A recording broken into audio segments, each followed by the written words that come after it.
আমার next bucket লিস্টে আছে সুইজারল্যান্ড। হঠাৎ করে 1 কোটি টাকা পেলে তুমি কি করবে? মাত্র 1 কোটি তো খুব কম টাকা।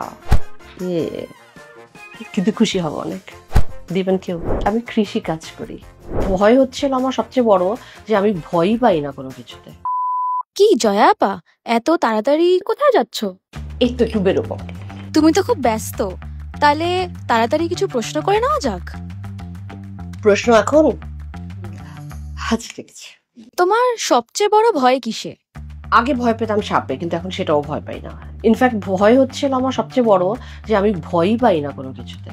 তোমার এই ইন্ডাস্ট্রিতে প্রিয় নায়ক কে?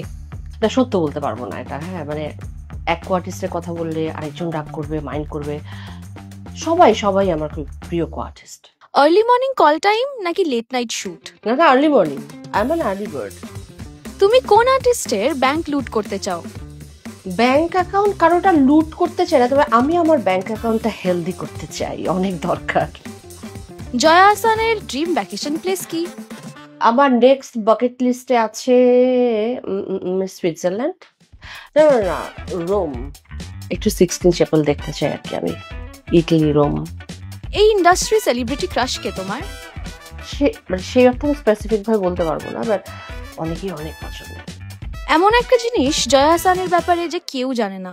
আমি কৃষি কাজ করি, মানে আমি প্রথমে কৃষক, তারপরে কিন্তু অভিনেত্রী। জয়া আহসানের প্রিয় 90s এর সিনেমা কি?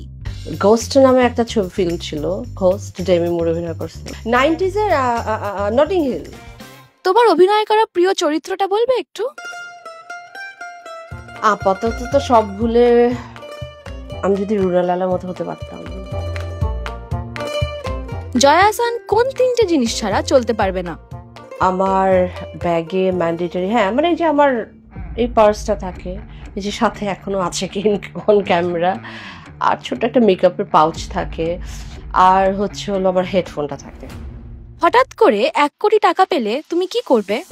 মাত্র 1 কোটি তো খুব কম টাকা। 1 কোটি টাকা দিলে একটু ঘুরে টুরে আসবো, কিন্তু খুশি হব অনেক। দিবেন কেউ?